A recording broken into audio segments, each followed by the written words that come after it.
Welcome back പ്രിയപ്പെട്ടവരെ. ഇന്ന് March മാസം 14-ാം തീയതി ചൊവ്വാഴ്ച 1299-ാം ആണ്ട് മീനമാസം 1-ാം തീയതി നമുക്ക് ഐശ്വര്യത്തോടു കൂടി ശ്രീ ആന്റോ ആന്റണിയിൽ നിന്നാണ് തുടങ്ങിയത്. നമ്മളിപ്പോൾ നിൽക്കുന്നത് പത്തനംതിട്ട പ്രൈവറ്റ് സ്റ്റാൻഡിലാണ്. ശ്രീ ആന്റോ ആന്റണി, ഒരു പ്രേക്ഷകൻ ചോദിക്കുന്നു, കുതിരയ്ക്ക് മൈലേജ് ഉണ്ടോ എന്ന് ചോദിക്കുന്നു.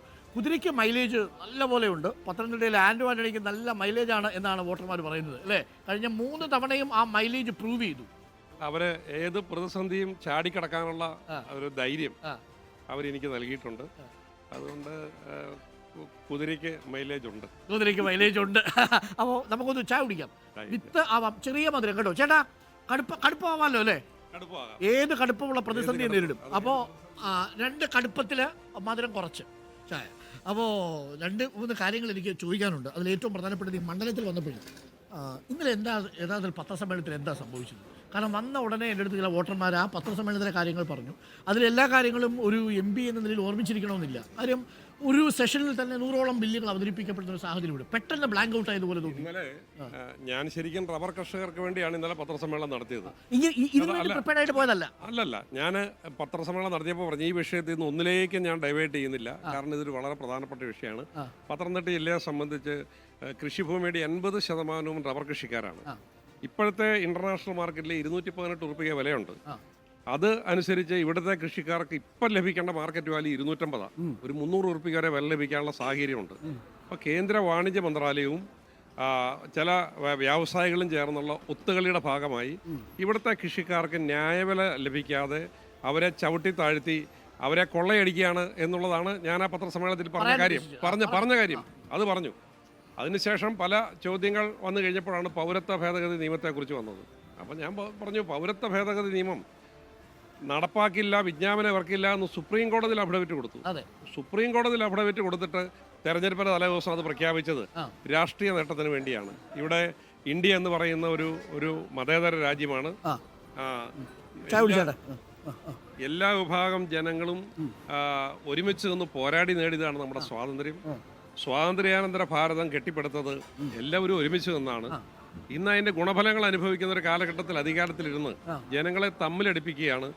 അതിലൂടെ നാട്ടിൽ വർഗീയ കലാപം ഉണ്ടാക്കാനുള്ള ശ്രമങ്ങളാണ് ഭരിക്കുന്ന ഭരണാധികാരി നടത്തുന്നത്. മുമ്പും ഇതുപോലുള്ള സാഹചര്യങ്ങൾ ഉണ്ടായിട്ടുണ്ട്. കഴിഞ്ഞ തെരഞ്ഞെടുപ്പിൽ പുൽവാമയാണ് തെരഞ്ഞെടുപ്പിന് വേണ്ടി. ഞാൻ അതിലേക്ക് വരാം, അത് നമുക്ക് സെപ്പറേറ്റ്. ഞാൻ ഇന്നലെ ഞങ്ങളെല്ലാവരും താങ്കളെ പൂർണ്ണമായും പിന്തുണച്ചു ആ ഡിബേറ്റിൽ. താങ്കൾ പറഞ്ഞ കാര്യം അതിലേക്ക് വരാം. സത്യപാൽ മാലിക്കിന്റെ അഭിമുഖം, വയറിൽ കറണ്ട് കൊടുത്ത അഭിമുഖം.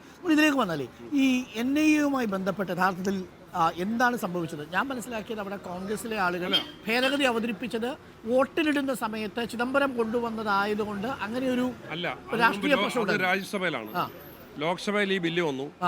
ഈ ബില്ല് വന്നപ്പോൾ ഈ ബില്ലിനെ ചർച്ചയിൽ കോൺഗ്രസിൽ നിന്ന് പങ്കെടുത്ത മനീഷ് തിവാരിയാണ്, കേരളത്തിൽ നിന്ന് പങ്കെടുത്ത NK പ്രേമചന്ദ്രനാണ്.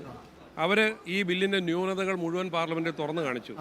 അവർ പാർലമെന്റ് ചോദിച്ചു, നിങ്ങൾ വിചാരണയില്ലാതെ ഒരാളെ 20 വർഷം തടവിലിട്ടിട്ട് 20 വർഷം കഴിയുമ്പോൾ ആളെ നിരപരാധിയാണെന്ന് പുറത്തുവിട്ടാൽ അയാൾക്കാർ നീതി കൊടുക്കും. അപ്പോൾ അങ്ങനെയുള്ള പ്രൊവിഷൻസ് 2008 ആക്ട് അമെൻമെന്റ് ആണ് ഈ നിയമ ഭേദഗതി കൊണ്ടുവന്നത്. അപ്പോൾ അത്തരം കാര്യങ്ങൾ ഈ ബില്ലിൽ നിന്ന് ഒഴിവാക്കണം. അതെല്ലാം ഭേദഗതിക്ക് നിർദ്ദേശം കൊടുത്തു. ഏറ്റവും ഒടുവിൽ കോൺഗ്രസ് തീരുമാനിച്ചു ഇന്റേണൽ സെക്യൂരിറ്റിയുമായി ബന്ധപ്പെട്ട് രാജ്യത്തിന് പുറത്ത് നടക്കുന്ന ഭീകരപ്രവർത്തനങ്ങളെ കൂടി ഉള്ളിൽ കൊണ്ടുവരുന്നൊരു ബില്ലായതുകൊണ്ട് ഈ ന്യൂനതകളെല്ലാം ഉണ്ടെങ്കിലും ഈ ബില്ലിനെ അനുകൂലിച്ച് തന്നെ വോട്ട് ചെയ്യണം എന്ന് കോൺഗ്രസ് പാർട്ടി തീരുമാനിച്ചു. മിക്കവാറും പ്രതിപക്ഷ കക്ഷികൾ അതിന് വോട്ട് ചെയ്തു. അതിൽ നിന്ന് ലോക്സഭയിൽ അതിന് എതിർത്ത് വോട്ട് ചെയ്ത് CPM-ന്റെ ഒരു പ്രതിയാണ്. പക്ഷേ രാജ്യസഭയിൽ അവർ എതിർത്ത് വോട്ട് ചെയ്തില്ല. രാജ്യസഭയിൽ എതിർത്ത് വോട്ട് ചെയ്തില്ല. അവിടെയാണ് അവർക്ക് അംഗങ്ങളുള്ളത്. അവിടെ അവർ എതിർത്ത് വോട്ട് ചെയ്തില്ല. പക്ഷേ ലോക്സഭയിൽ അവർ മാത്രം വോട്ട് ചെയ്തു. അപ്പോൾ അതായത് ഇന്റേണൽ സെക്യൂരിറ്റിക്കൊപ്പം തന്നെ എക്സ്റ്റേണൽ ത്രെട്ടും ഉള്ളത് കൊണ്ട് സുരക്ഷയെ ബാധിക്കുന്ന ഒരു വിഷയമായതുകൊണ്ട് NIA-യുടെ ഭേദഗതി പ്രസ് ചെയ്യേണ്ടെന്ന് തീരുമാനിച്ചു. അല്ല, നമ്മൾ ഭേദഗതികൾ കൊടുത്തു, ഭേദഗതികൾ അംഗീകരിച്ചില്ല. പക്ഷേ രാജ്യതാല്പര്യത്തിന് വേണ്ടി കൊണ്ടുവരുന്ന ഒരു നിയമത്തിലും കോൺഗ്രസ് എതിർക്കില്ല. പക്ഷേ ഈ ന്യൂനതകളെല്ലാം നമ്മൾ ചൂണ്ടിക്കാണിച്ചു. ഓക്കെ, അപ്പോൾ ആ വിഷയത്തിൽ ഒരു നിലപാടുണ്ടായിരുന്നു. പാർട്ടിക്കൊരു നിലപാടുണ്ടായിരുന്നു. കാരണം എനിക്ക് ഇന്നലെ പത്രസമ്മേളനത്തിൽ സംഭവിച്ച കാര്യം CIA കുറിച്ചാണ് സംസാരിച്ചുകൊണ്ടിരുന്നത്. അപ്പൊ ചാടി ഒരാൾ NIA-യുടെ കാര്യം ചോദിച്ചപ്പോൾ എനിക്ക് ഓർത്തെടുക്കാനുള്ള സമയത്തിന്റെ ഇതുണ്ടായി.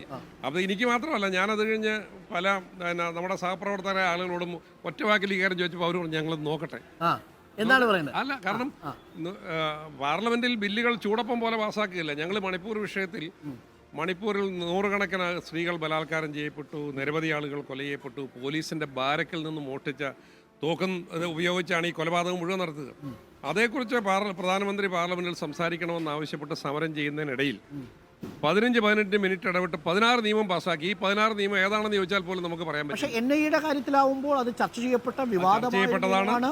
മാത്രമല്ല സ്റ്റാൻ സ്വാമിയുടെ വിഷയം ഉണ്ടായിരുന്നു, ഭീമ കോബറേഗ കേസ് ഉണ്ടായിരുന്നു, ഏറ്റവും ഒടുവിൽ ഇപ്പോൾ സായിബാബയെ പുറത്താക്കി. അപ്പോൾ സ്വാഭാവികമായും NIA ബില്ലിൽ കോൺഗ്രസ് എടുത്തൊരു നിലപാടുണ്ടായിരുന്നു. പക്ഷെ അത് അവർ വോട്ട് ചെയ്തായിരുന്നോ ഇല്ലയോ എന്നുള്ള കാര്യം ഓർമ്മിച്ചെടുക്കേണ്ടിയിരുന്നു. ഞാനത് നോക്കി, ആ ബില്ല് ഞാൻ എടുത്തു. അതിൽ നടന്ന ചർച്ചകൾ ഞാൻ നോക്കി. ചർച്ചകളിൽ കോൺഗ്രസിനെ പ്രതിനിധീകരിച്ച് പങ്കെടുത്തത് മനീഷ് തിവാരിയാണ്. മനീഷ് തിവാരി വളരെ വെഹുമന്റായി ഇതിലെ ന്യൂനതകൾ ചൂണ്ടിക്കാണിച്ചു. അത് ഓർമ്മിക്കാൻ കഴിയാതെ പോയതാണ്, അല്ലാതെ മറച്ചു വെച്ചതല്ല. അല്ലല്ല, അതിനേക്കാൾ പ്രധാനപ്പെട്ട ഒരു കാര്യം, അന്ന് മനീഷ് തിവാരി പറഞ്ഞൊരു കാര്യമുണ്ട്. നിങ്ങൾ ഈ വലിയ രാഷ്ട്രീയ വിരോധം തീർക്കാനാണ് ഉപയോഗിക്കുന്നത്. നിങ്ങൾ ഏത് രാജ്യത്തിന്റെ സെക്യൂരിറ്റിക്കോ ഇന്റേണൽ സെക്യൂരിറ്റിക്കോ പുറത്തു നിന്നുള്ള തട്ടിനോ വേണ്ടിയല്ല. നിങ്ങൾക്കിഷ്ടമില്ലാത്ത ആളുകളെ, നിങ്ങൾക്കിഷ്ടമില്ലാത്ത വിഭാഗത്തെ ഇഷ്ടം പോലെ പിടിച്ച് ജയിലിലിടാനും വിചാരണയില്ലാതെ അവരെ വർഷങ്ങളോളം തടവിൽ സൂക്ഷിക്കാനുമുള്ള ഒരു നിലപാടാണ് നിങ്ങളുടേതെന്ന് ഈ ചർച്ച ഓപ്പൺ ചെയ്ത മനീഷ് തിവാരി പറഞ്ഞു. കേരളത്തിൽ നിന്ന് സംസാരിക്കാൻ അവസരം കിട്ടിയ പ്രേമേന്ദ്രനാണ്. പ്രേമേന്ദ്രനും അത് ആവർത്തിച്ച് പറഞ്ഞു. പക്ഷേ രാജ്യത്തിൻ്റെ സെക്യൂരിറ്റി, അതും പുറത്തു നിന്നുള്ള ഭീകരപ്രവർത്തനങ്ങൾ നടക്കുന്ന ഒരു കാലഘട്ടത്തിൽ അതിനുവേണ്ടി കൊണ്ടുവരുന്ന നിയമത്തെ എതിർത്തു എന്നുള്ളൊരു നിലപാട് കോൺഗ്രസ് എടുക്കാൻ പാടില്ല എന്ന് രാഹുൽ ഗാന്ധിയാണ് ഞങ്ങളോട് പറഞ്ഞത്. രാഹുൽ ഗാന്ധിയുടെ നിർദ്ദേശം അനുസരിച്ചാണ് അന്ന് NIA ഭേദഗതി വോട്ടിനിട്ടപ്പോൾ അതിനെ എതിർക്കേണ്ടതില്ല എന്ന് തീരുമാനിച്ചു. അല്ല, രാഹുൽ ഗാന്ധി ഞങ്ങളുടെ കോൺഗ്രസ് ലീഡർഷിപ്പ് എല്ലാവരും ഞങ്ങൾ ആലോചിച്ചു.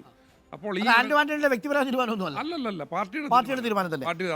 ഒരു കാര്യം കൂടി ചോദിക്കട്ടെ, അതിപ്പോ ഒരു വിവാദ വിഷയമാക്കി പ്രചരണ രംഗത്തേക്ക് കൊണ്ടുവരാൻ CPM ശ്രമിക്കുന്നുണ്ട്. ഇന്നലെ ചർച്ചയിലും അത് കഴിഞ്ഞു. യഥാർത്ഥത്തിൽ അത് തെരഞ്ഞെടുപ്പിനെ ബാധിക്കുമെന്ന് തോന്നുന്നുണ്ടോ?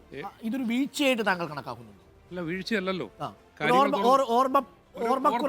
ഓർത്തെടുക്കണം എന്ന് ഞാൻ പറഞ്ഞു, പത്രസമ്മേളനത്തിൽ തന്നെ പറഞ്ഞു. കാരണം ചർച്ച ചെയ്തുകൊണ്ടിരുന്നത് CIA ആണ്. ഞാൻ ഒരു അരമുക്കാൽ മണിക്കൂർ നേരം പത്രസമ്മേളനം നടത്തി മറ്റു വിഷയങ്ങൾ പറഞ്ഞ് CIAയിലോട്ട് കടന്നപ്പോഴാണ് NIA പെട്ടെന്ന് എടുത്ത് ചോദിക്കുന്നത്. അപ്പോൾ എനിക്കൊന്ന് ഓർമ്മിച്ചെടുക്കണമെന്ന് പറഞ്ഞു. ഞാൻ ഓർമ്മിച്ചെടുത്തു, ഞാൻ ക്ലാരിഫൈ ചെയ്യുന്നു. പക്ഷേ ഇപ്പോൾ പ്രചരണം നടക്കുന്നത് CIAക്കെതിരെ വോട്ട് ചെയ്തില്ല എന്ന രീതിയിൽ NIAയുടെ പേരിൽ കട്ട് ചെയ്തു. അതാണ് ചില രാഷ്ട്രീയ താല്പര്യമുള്ള മാധ്യമ പ്രവർത്തകരുടെ കുതന്ത്രമായിരുന്നു അതെന്ന് എന്നോട് പ്രസ് ക്ലബിൽ നിന്ന് തന്നെ പറഞ്ഞു. കാരണം CIA പറഞ്ഞുകൊണ്ടിരിക്കുമ്പോൾ NIA എടുത്തിട്ട് വോട്ട് ചെയ്തില്ല എന്ന് പറഞ്ഞിട്ട് CIAക്ക് വോട്ട് ചെയ്തില്ല എന്നുള്ള ഇംപ്രഷൻ പുറത്തു കൊടുക്കുക. അത് ഇതിനൊക്കെ രാജ്യത്തെ ഈ വർഗീയ ഫാസിസത്തിനെതിരെ കൺസിസ്റ്റന്റായി സന്ധിയില്ലാതെ പോരാട്ടം നടത്തിയൊരു പാർട്ടി കോൺഗ്രസ്സാണ്. പിന്നെ രാജ്യതാല്പര്യം ഇന്ത്യയുടെ യശസ് ഉയർത്തിപ്പിടിച്ചതും രാജ്യതാല്പര്യം ഉയർത്തിപ്പിടിച്ചതും ഇന്ത്യക്ക് ചരിത്ര കാലഘട്ടം മുതൽ എന്നും അഭിമാനം പകരുന്ന പ്രധാനമന്ത്രി ഇന്ദിരാഗാന്ധിയായിരുന്നു. ഓക്കെ.